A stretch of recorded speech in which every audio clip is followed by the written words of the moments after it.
Hello.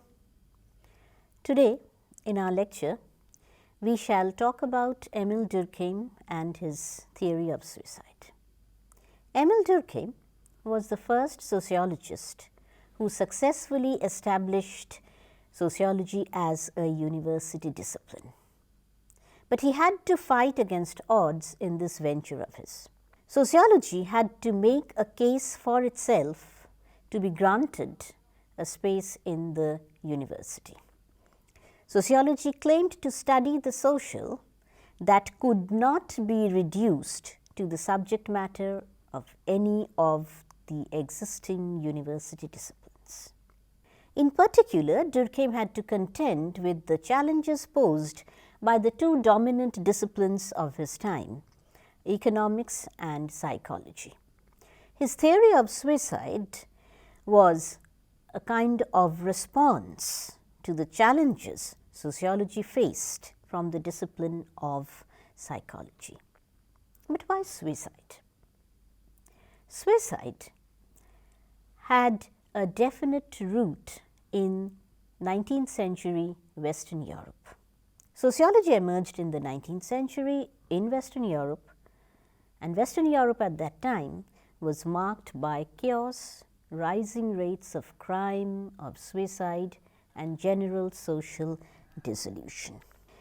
Durkheim's theory of suicide was related to the ideas of egoism and anomie, which he considered to be deriving from this existing state of social disaggregation in Western Europe. The point of departure for Durkheim is not the individual case of suicide, which, as Raymond Aron says, is a supremely individual act. For Durkheim, it is the rate of suicide that forms the basis of his sociological investigation. Following Lukes, we shall see how we can study Durkheim's theory of suicide. Durkheim, in trying to advance his sociological theory of suicide, argued that suicide being a social fact, and by that we mean the rates of suicide being a social fact, it had to be explained by other social facts. Therefore, he rejected the principal extrasocial factors liable to have an influence on the social rate of suicide. That is, organico-psychic dispositions, internal to individuals both abnormal and normal, features of the physical environment, and the process of imitation. His method, as Lukes tells us, was a combination of statistical proof and dialectical argument. So, he argued that suicide was neither a distinct form of insanity or monomania, nor a specific symptom of insanity, nor correlated with the various forms of nervous disorder, which lack of correlation he explained by pointing to the indeterminateness of symptoms of nervous disorders, which differ according to different socially determined conditions. Second, with respect to normal organico-psychic factors, Durkheim argued that differences in the geographical distribution of suicide were better explained by social factors and not by race. He also argued that there was no evidence that suicide is hereditary, and he based this argument on the evidence that suicide was particularly less prevalent among women and becomes more probable with the advance of age. Finally, he dismissed a very popular view of his time that the distribution of suicide could be explained by the purely psychological phenomenon of imitation. Imitation, Durkheim argued, was an elastic and inadequately defined concept. But if it was seen as a purely automatic process, there was no evidence of its influence either in the geographical distribution of suicides or in their relation to the statistics of newspaper reading. So, what explanation was Durkheim offering? For Durkheim, he tried to answer the question, what explanatory relations are there between forms of social life and individual acts of abandoning it? In order to examine this, Durkheim looked at the specification of three theoretically interrelated types of social cause: egoism, altruism, as anomie.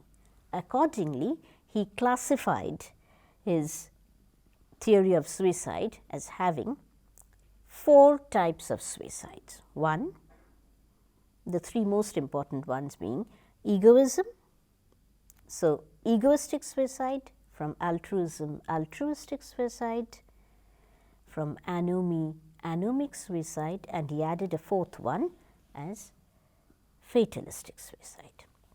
Durkheim gives us two axes for understanding these four types of suicide. Egoism and altruism would fall in the axis of integration. Less of integration or too much of integration. And anomie and fatalism would fall under the axis of regulation. A lack of regulation, that is anomie or a condition of normlessness, and an excessive form of regulation, that could be compared with fatalism, giving rise to fatalism, a fatalistic attitude, too much of regulation. Durkheim, in order to provide us with his theory, had depended heavily on statistical reports on suicide of his time. Those were official statistics, and critics have argued that official statistics may not always be the best form of data on suicide, and to advance a theory of suicide on that.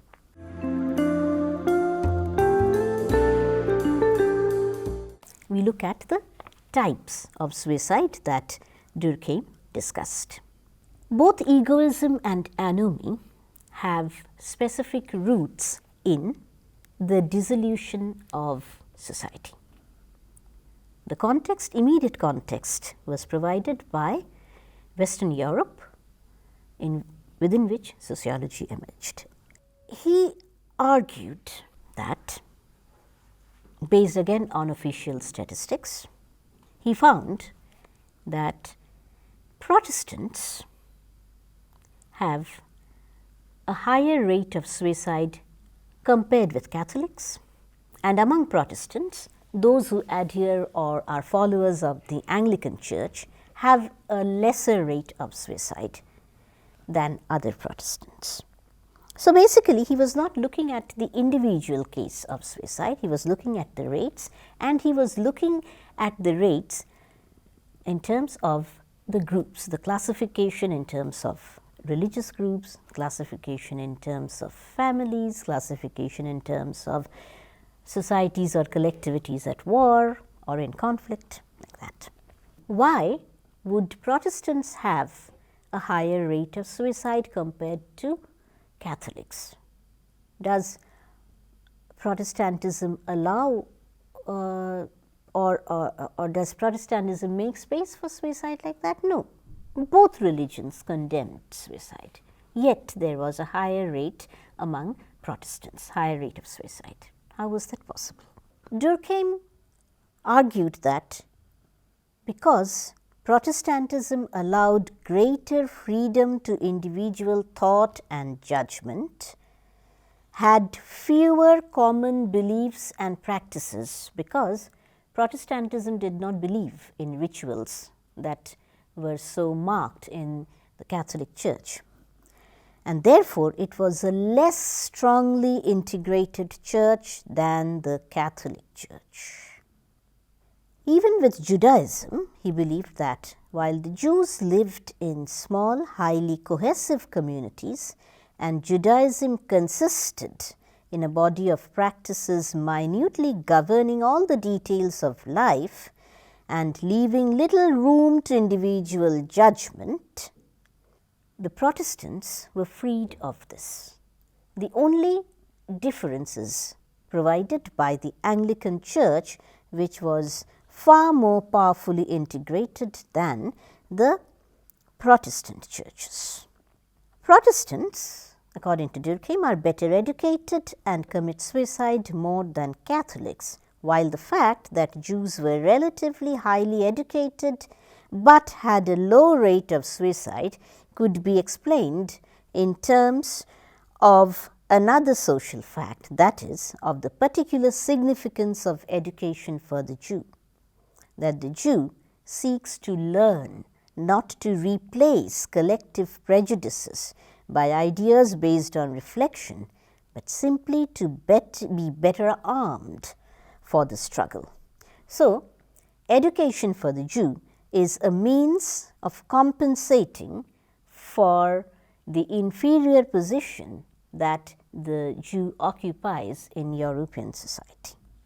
Secondly, Durkheim argued that though marriage was somewhat advantageous to men as a preservative against egoistic suicide and quite disadvantageous to women, why? Because of their low status and relative exclusion from social life, it was the family, that is, in proportion to its density, which accounted for nearly all the immunity of husbands and all that of wives. And he explained this in terms of the strength of collective sentiments and the state of integration reflecting the intensity of collective life.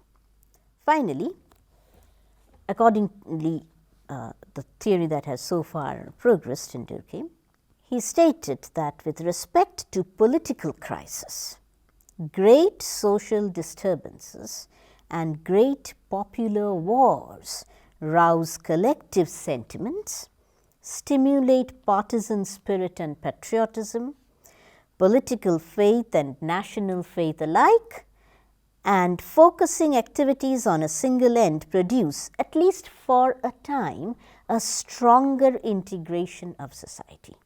This we can see in societies or in countries marked by wars to be quite true. As humans come together to face the common danger, so the population of a particular country or a collectivity, they come together to face the common danger, the individual thinks less of himself and more of the common cause.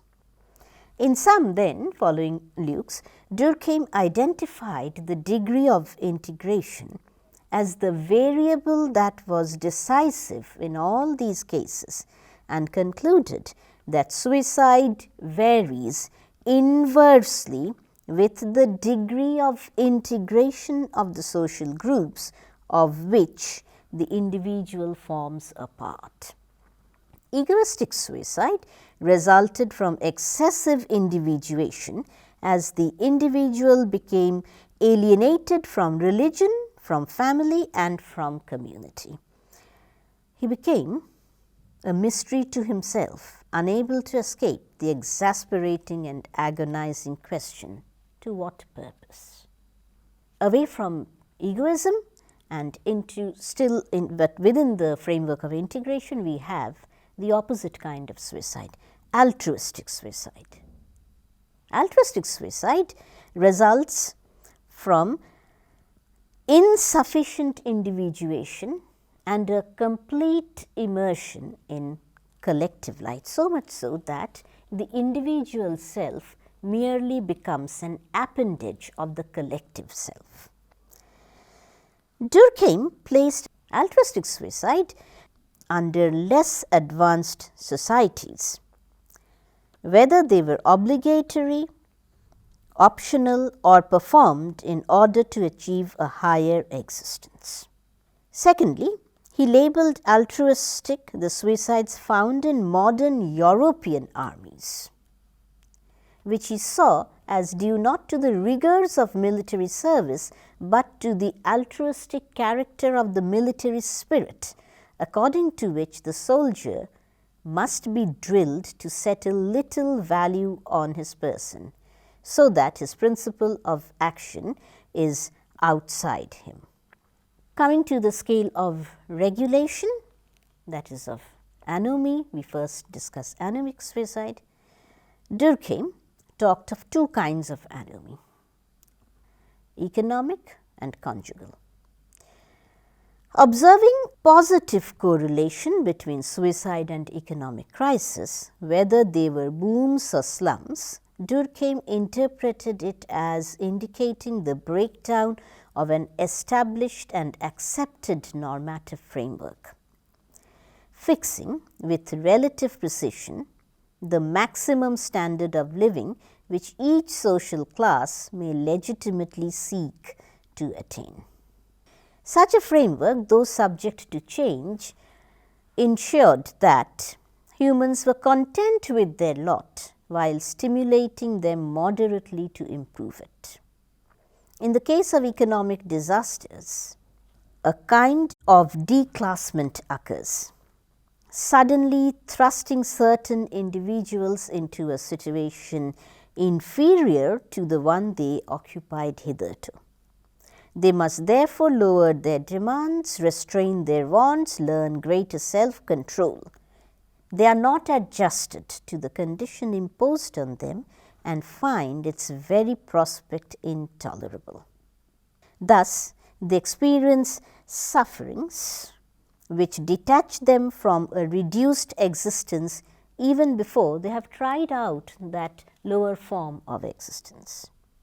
However, anomic suicide is not only related to a loss of prosperity. Crisis of prosperity had no less disequilibrating effect. The scale is upset, but a new scale cannot be improvised. One no longer knows what is possible and what is not, what is just and what is unjust, which claims and expectations are legitimate and which are moderate. So, in the absence of regulating authority, a moral authority, there is no limits to men's aspirations. Appetites, no longer restrained by a disoriented public opinion, no longer know where to stop. It gives a false idea, heightened prosperity gives a false idea that anything can be achieved. It allows the aspirations to reach where not even the sky is the limit. And when these aspirations cannot be met, the result can be equally disastrous, that of suicide. Because prosperity has increased, desires are heightened, but their very demands make it impossible to satisfy them. Overexcited ambitions always exceed the results obtained, whatever they may be, for they are not warned that they must go no further. Nothing therefore satisfies them, and all this agitation is perpetually maintained without abatement. Above all, since this race toward an unattainable goal can afford no other pleasure than the race itself, if pleasure it is, once it is interrupted, one is left quite empty-handed. At the same time, the struggle grows more violent and painful, both because it is less regulated and because the competition is more keen. All classes are set against one another because there is no longer any established classification. Effort grows just when it becomes least productive. How in these conditions can the will to live not weaken, asks Durkheim. Durkheim further claimed that in contemporary societies, economic anomie was chronic in the industrial and commercial world, correlating with a high suicide rate, probably located to a greater degree among employers than workers. He thereby again debunked a popular common sense. Indeed, economic anomie was a regular and specific factor in suicide in our modern societies, resulting from the decline of religious, political and occupational controls, the growth of ideologies sanctifying industrial progress for its own sake, and the very development of industry and the almost infinite extension of the market. Finally, conjugal anomie, resulting in the suicides of men divorced and married in populations where divorce is frequent, was also, as Durkheim claimed, relatively chronic and could be traced to a weakening of matrimonial regulation. In such conditions, the restraint that marriage placed on desire is less firm, since it is more easily disturbed and substituted for. It controls passions less effectively, and these tend in consequence to expand beyond it. The calm and moral tranquility, which were the husband's strength, are to some extent replaced by a state of unease, preventing him from being content with what he has. Finally, if we return from causes to effects, following the various suicidogenic currents to their individual manifestations, Durkheim made an attempt to complete and verify his classification of suicides by a morphological classification of their individual forms. Now, what explanation does Durkheim offer? We may just go back before this to see what fatalistic suicide is, that when there is too much of regulation, there is no room anymore to continue living, one may commit suicide. And an example of fatalistic suicide is the slave revolts that Durkheim mentioned. So, what is the remedy for this kind of a situation? For Durkheim, the remedy would be neither in outdated traditionalist beliefs and institutions, nor in speculative and utopian social schemes. The only way to solve the difficulties of these times was, for Durkheim, the scientific way. And the only scientific remedy was to restore the vitality of intermediary groups in society, above all in the industrial world, to render social groups sufficiently established so that they have a firmer hold on the individual and he adheres to them. Durkheim maintained that a new set of values had become institutionalized in modern societies, rendering the individual sacred, attaching moral value to individual autonomy and justifying individual freedom and rights.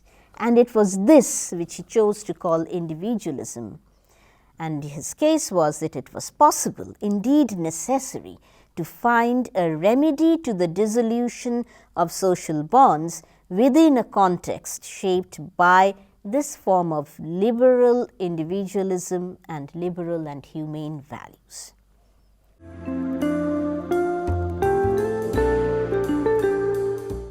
Now, finally, to conclude, what do we learn from Durkheim's explanation of suicide? He argues that suicide is a social fact that can be explained and should be explained by social facts. What are those? That under adverse social conditions. What are those conditions? Where the social context fails to provide human beings with necessary sources of attachment and regulation, and those being at the appropriate levels of intensity. It is under those conditions that the psychological and moral health of humans becomes problematic, it is affected, it is impaired. And a certain number of vulnerable individuals can then take recourse to suicide.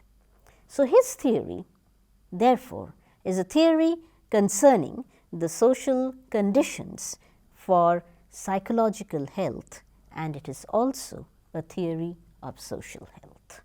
Thank you.